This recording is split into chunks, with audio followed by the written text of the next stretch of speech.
Hello. നല്ല ഒന്നാം class ചെറുകഥകൾ എഴുതിയിരുന്ന കഥാകാരൻ KV അനൂപിനെക്കുറിച്ച് ഓർമ്മിക്കാനായി അങ്ങനെ പ്രത്യേകിച്ച് സമയവും കാലവും ഒന്നും വേണമെന്നില്ല. നല്ല നല്ല കഥകൾ എഴുതിയിരുന്ന അനൂപിൻ്റെ രചനകളിൽ ഏറ്റവും മികച്ചത് എന്നൊന്നും സമരപാതകൾ എന്ന കഥയെക്കുറിച്ച് പറയാനുമില്ല. പക്ഷേ ഇന്ന് TV ചാനലുകൾ ഇങ്ങനെ മാറ്റി മാറ്റി നോക്കുമ്പോൾ ടിപ്പിക്കൽ ജയഭാരതി കരച്ചിൽ. അത് ജയഭാരതിയുടെ കുറ്റം കൊണ്ടല്ല കേട്ടോ. അയ്യോ എന്നെ നശിപ്പിക്കല്ലേ എന്നൊക്കെ പറഞ്ഞിട്ട് നമുക്കറിയാം. പിന്നെ അടുത്ത സീനിൽ ജയഭാരതിയുടെ പൊട്ടിങ്ങനെ തൂത്ത് കിടക്കുന്നു, കരയുന്നു, ആത്മഹത്യ, അങ്ങനെ എന്തെങ്കിലുമൊക്കെ ആവാം. അല്ലെങ്കിൽ ഒരു പക്ഷേ അതിൻ്റെ ഇടയ്ക്ക് ജയനോ സോമനോ വല്ലവരും വന്ന് ഇടിച്ച് കാണും. എനിക്ക് അറിഞ്ഞൂടാ, ഞാൻ മാറ്റി. എനിക്ക് തോന്നുന്നു അത്ര ആ കാലത്തെ എഴുത്തുകാരുടെ ഒരു ടിപ്പിക്കൽ ക്ലീശ പ്രഭാവമായിരുന്നു ഈ നശിപ്പിക്കല്ലേ എന്നുള്ള നിലവിളിയും. പിന്നെ അല്ലെങ്കിൽ അമ്മ കഥാപാത്രം അല്ലെ ആങ്ങള അല്ലെ അച്ഛനൊക്കെ വന്നിട്ട് മോളി നീ നശിച്ചു പോയല്ലോ എന്നൊക്കെ ഭയങ്കര ബാസൊക്കെ ഇട്ടിട്ട് ഗദ്ഗതിച്ചിട്ട്.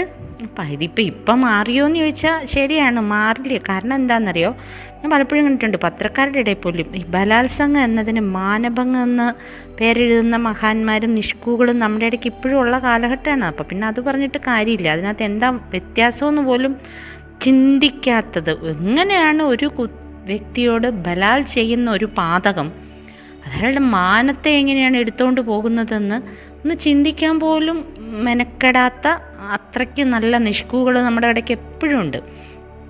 അപ്പോഴാണ് ഈ സമരപാതകൾ എന്ന കഥ എഴുതുന്ന ആ ഒരു എഴുത്തുകാരൻ്റെ ശരിക്കുള്ള മനസ്സിലേക്ക് ഓർമ്മ വന്ന്. അത് കഥ വളരെ രസകരമായൊരു കഥയാണ്. അത് വളരെ തമാശപരമായിട്ടാണ് സമരപാത അനൂപ് എഴുതിയിരിക്കുന്നത്. ഞാൻ ജസ്റ്റ് അതിൽ കുറച്ച് കാര്യങ്ങൾ വായിക്കാം. അത് ഒരു അമ്മ, അച്ഛൻ, മകള്, ഒരു കൂട്ടുകാരി, അങ്ങനെ കുറച്ച് പേരേ ഉള്ളൂ. വാടക വാങ്ങിക്കാൻ വരുന്ന തെക്കുംതടി പോലൊരു മനുഷ്യൻ. അമ്മയാണെങ്കിൽ ഭയങ്കര രസം. അമ്മ സസ്പെൻഡ് ചെയ്ത കൃഷി ഓഫീസറെ തിരിച്ചെടുക്കണമെന്ന് ആവശ്യപ്പെട്ട് സമരത്തിന് പോകാൻ തുടങ്ങുകയാണ്. കുഞ്ഞാണെങ്കിൽ വെൽഫെയർ ഫണ്ടിലേക്കുള്ള 150 രൂപ കൊണ്ടുപോകാനില്ലാത്തത് കൊണ്ട് വീട്ടിൽ കോളേജിൽ പോകാതെ ഇരുന്ന് വിഷമിക്കുന്ന പെൺകുട്ടി. അച്ഛൻ രണ്ടറ്റവും ഒപ്പിക്കാനായിട്ട് കഷ്ടപ്പെടുന്ന ഒരച്ഛനാണ്. അപ്പം നമ്മൾ ഈ പറയുന്ന ടിപ്പിക്കൽ സമൂഹത്തിൻ്റെ മനസ്ഥിതി ഈ അച്ഛനും അമ്മയും തമ്മിലുള്ള ആദ്യത്തെ സംസാരത്തിൽ തന്നെ വരുന്നുണ്ട്. രാത്രിയിൽ ചോറ് തിന്നുന്നതിനിടയിലാണ് ധർണയ്ക്ക് പോകുന്ന കാര്യം അമ്മ അച്ഛനോട് പറഞ്ഞത്. സസ്പെൻഡ് ചെയ്ത കൃഷി ഓഫീസറെ തിരിച്ചെടുക്കണമെന്ന് ആവശ്യപ്പെട്ട് യൂണിയൻകാർ. ഞാനിപ്പോൾ എന്ത് വേണം എന്ന നിസ്സംഗതയോടെ അച്ഛൻ അത് മൂളിക്കിട്ടു.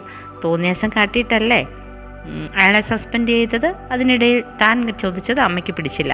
ഇനി കണ്ടിനോ അയാൾ തോന്നിയാസം കാട്ടിയത്?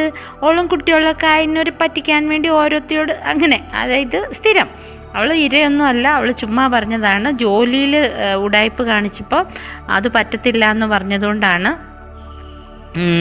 അവൾ പീഡനമെന്നും പറഞ്ഞ് കേസ് കൊടുത്തതെന്നാണ് യൂണിയനിൽ ഉറച്ചു വിശ്വസിക്കുന്ന അമ്മയുടെ ഒരു തീരുമാനം. അപ്പോൾ ഇവൾ പറയുന്നുണ്ട് അത് പിന്നെ കുറച്ച് തൻ്റെ ഇടം കാട്ടി എന്നുള്ളത്. ഇനി എന്ത് കണ്ടിട്ടാടി ഓള ഭാഗം ബാധിക്കുന്ന അമ്മ ചൂടാവുകയാണ്. പത്രക്കാരൊക്കെ സപ്പോർട്ടിൽ നിന്ന് കണ്ടിട്ടാ ബുദ്ധിജീവി എന്ന് പറഞ്ഞ് നാണവും മാനവും ഇല്ലാതെ നടക്കുന്ന പെണ്ണുങ്ങളെ പത്രക്കാർക്ക് വലിയ കാര്യമാണ്. പാർട്ടിക്കാരി ആവട്ടെ കണ്ണെടുത്ത കണ്ടൂനും അതല്ലേ നിങ്ങളുടെ പാർട്ടിയുടെ കുഴപ്പം എന്ന് മോള് പറഞ്ഞതും അച്ഛൻ ചൂടായി. തലമുറേൻ്റെ മോളെ മിണ്ടാണ്ടിരുന്ന് ചോറിന് പാർട്ടിനെ വിമർശിക്കാൻ, അങ്ങനത്തെ ഒരു ഫാമിലി. അവസാനം ഈ അമ്മ കഴിഞ്ഞ ഒറ്റ സാരിയേ ഉള്ളൂ പാവത്തിന്. തെയ്യത്തിനടുത്ത സാരിയും മോള് കോളേജിൽ പോകാത്ത കാരണം ഓസിന് അവിടെ കിടക്കുന്ന മോളുടെ ചെരുപ്പും ഒക്കെ ഇട്ട് ധർണയ്ക്ക് പോയി. അച്ഛൻ നേരത്തെ തന്നെ പണിക്ക് പോയി. അപ്പോൾ ആ കുട്ടി ഇങ്ങനെ ഇരിക്കുമ്പോഴാണ് നമ്മുടെ സോക്കോൾഡ് പലിശ വാങ്ങിക്കാനുള്ള ആൾ വരുന്നത്. പലിശ വാങ്ങിക്കാനുള്ള ആൾ വന്ന് ചോദിക്കണു, അപ്പോൾ ഇവിടെ ആരും ഇല്ലേ? അപ്പോൾ അവന് ഇല്ല പറഞ്ഞു. കഞ്ഞിവെള്ളം ചോദിക്കുന്നു ടിപ്പിക്കലി. അപ്പോൾ ഭയങ്കര പാവമായിട്ട് പുള്ളി നിൽക്കുന്ന കണ്ടിട്ട് ഇവക്കങ്ങ് പാവം തോന്നുന്നുണ്ട്. ആലോചിക്കുമ്പോൾ അയാളോട് സഹതാപവും തോന്നാറുണ്ട്. നീനയാണ് അതൊക്കെ പറഞ്ഞു തന്നിട്ടുള്ളത്. ദില്ലിയിൽ വളരെ വലിയ ഉദ്യോഗസ്ഥരുന്ന ആളായിരുന്നത്രേ. വീട്ടുകാരോടൊന്നും പറയാതെ ഒരു ഹിന്ദിക്കാരിയെ പ്രേമിച്ച് കല്യാണം കഴിച്ചാൽ അവൾ അവളുടെ പാട്ടിന് പോയി. ഇതാണ് സംഭവം. അപ്പം ഇവളും ടിപ്പിക്കലി അങ്ങനെ ഉദ്ദേശിക്കുന്നുണ്ട്. ഈ പാട്ടിന് പോയവൾ കാരണം ഈ മനുഷ്യൻ കഷ്ടത്തിലായി എന്ന് ചിന്തിക്കുന്ന ഒരവസ്ഥയുണ്ട്. പക്ഷെ പിന്നീട് ഇതെന്താടോ അയാൾ പുസ്തകത്തിൽ ചൂണ്ടി ചോദിച്ചു. അവളൊന്ന് വല്ലാതെയായി. ആകാംക്ഷയോടെ അവൾ അടുത്ത് ചെന്ന് പുസ്തകത്തിലേക്ക് നോക്കി. പൊടുന്നനെ നോട്ട് പുസ്തകം തറയിലേക്ക് ഊർന്നു വീണു. പിന്നെ ഇങ്ങനെയാണ്. അല്പനേരത്തിന് ശേഷം അയാൾ മുണ്ട് വാരി പിടിച്ച് ചുറ്റി പുറത്തേക്ക് ഇറങ്ങിയപ്പോൾ അവൾ പതിയെ എഴുന്നേറ്റു. ശരീരം മുഴുവൻ ഇപ്പോഴും വിറയ്ക്കുകയാണ്, കാലുകൾക്ക് തളർച്ച ബാധിച്ച പോലെ.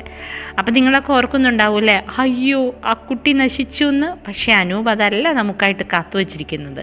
ഇതിൻ്റെ അവസാനം വന്നിട്ട് അമ്മ തിരിച്ചു വന്നിട്ട് പൈസയും കൊണ്ട് വരും. അപ്പോൾ അമ്മ പറയും ഇത് നാളെ രാവിലെ കൊണ്ട് കൊടുക്കണം. എൻ്റെ അപ്പ നാളെ വെളുപ്പിലേക്ക് മുമ്പിലേക്ക് അയാൾ നമ്മളെ വീട് ഒഴിപ്പിക്കാൻ വരും, അതിന് അയാൾ ഇവിടെ ഉണ്ടാവണ്ടേ.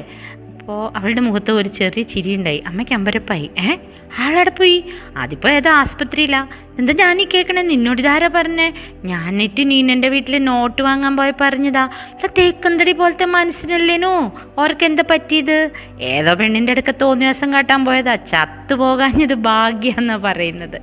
അപ്പോൾ ആ കഥ അവിടെ നിൽക്കട്ടെ. നമുക്ക് അനൂപ് അതിനെക്കുറിച്ച് എഴുതിയ ഒരു മുഖപുരയും കൂടെ ഒന്ന് വായിക്കണം. സൂര്യനെല്ലിക്കേസ് വാർത്തകളിൽ സ്ഥാനം പിടിച്ച കാലം. അതേപ്പറ്റി സുഹൃത്തുക്കളും പരിചയക്കാരുമായ പലരും സംസാരിക്കുകയായിരുന്നു. ചിലർ പെൺകുട്ടിക്ക് മുഴുവൻ കുറ്റവും ആരോപിച്ചു.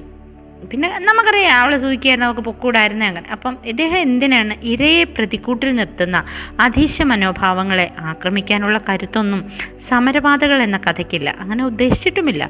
സ്വന്തം സമ്മതത്തോടെയും ഇഷ്ടത്തോടെയും അല്ലാതെ ഒരാൾ തൻ്റെ ശരീരത്തെ കീഴടക്കാൻ ശ്രമിക്കുന്ന ഘട്ടത്തിൽ സമരപാതകളിലെ പെൺകുട്ടിയെപ്പോലെ ഏത് സ്ത്രീയും അതിജീവനത്തിനുള്ള മാർഗങ്ങൾ കണ്ടെത്തണം എന്ന ആഗ്രഹമാണ് ഈ കഥ. കുടുംബങ്ങളും മതങ്ങളും ശരീരവുമായി ബന്ധപ്പെട്ട് വളർത്തിയെടുക്കുന്ന പാപബോധങ്ങളാണ് വേട്ടക്കാരന് മുമ്പിൽ സ്ത്രീയുടെ ശക്തി ചോർത്തിക്കളയുന്ന പ്രധാന ഘടകം. സാന്ദർഭിക യുക്തികൾ എല്ലായ്പ്പോഴും രക്ഷയ്ക്കെത്തിയില്ലെന്നും വരാം. എങ്കിലും മേൽ പറഞ്ഞ വിധത്തിലുള്ള അധമബോധങ്ങളിൽ നിന്ന് മുക്തയാവാൻ തൊട്ടു മുമ്പ് താൻ കടന്നുപോയ നിമിഷങ്ങൾ സമരപാതകളിലെ പെൺകുട്ടിയെ സഹായിക്കുന്നു. അതും എൻ്റെ ആഗ്രഹമാണ്. ആ ആഗ്രഹത്തോടെ എഴുതുന്ന ഒരു എഴുത്തുകാരനെയാണ് ഞാൻ പെട്ടെന്ന് ആലോചിച്ചത്. നമ്മളുടെ മുന്നിലുള്ള ഈ ഇരകൾക്ക് വേണ്ടി ശബ്ദമുയർത്തുക എന്ന് പറയുമ്പോൾ അതിന് മുൻപ് പറഞ്ഞതുപോലെ വേറെ 1000 പ്രശ്നങ്ങൾ കൊണ്ട്, അത് പാർട്ടിയാവാം, മറ്റ് ചില ബാധ്യതകളാവാം, എന്തുമാകാം, നമ്മുടെ തന്നെ മനസ്സിൽ അതൊന്നും അങ്ങനെയൊന്നും ആയിരിക്കില്ല, അവളും കൂടെ കൂടിയിട്ട് എന്ന് പറയുന്ന ആ ടിപ്പിക്കൽ മനോഭാവമാവാം, എന്തുമാവാം. ഇനി ഈ പറഞ്ഞതുപോലെ ഒരു ലൈംഗികാക്രമണം മാത്രമല്ല, മറ്റു കേസുകളിലും നമ്മൾ ഇതേപോലെ തന്നെ യഥാർത്ഥ വഴി കാണാതെ നമുക്ക് ഏതാണോ സുഖകരമായ സാന്നിധ്യമായി നിൽക്കാൻ പറ്റുന്നത് അവിടേക്ക് ചായുന്ന സ്വഭാവം നമ്മളിൽ ഓരോരുത്തർക്കും ഉണ്ടാവാം. സമരപാതകൾ എന്ന ഈ കഥ ഒന്ന് വായിച്ചു നോക്കണം. വായിച്ചില്ലെങ്കിൽ പോലും മനസ്സിലുണ്ടാവണം ഒരു ഓർമ്മ, സമരപാതകളുടെ ഓർമ്മ. ശുഭരാത്രി.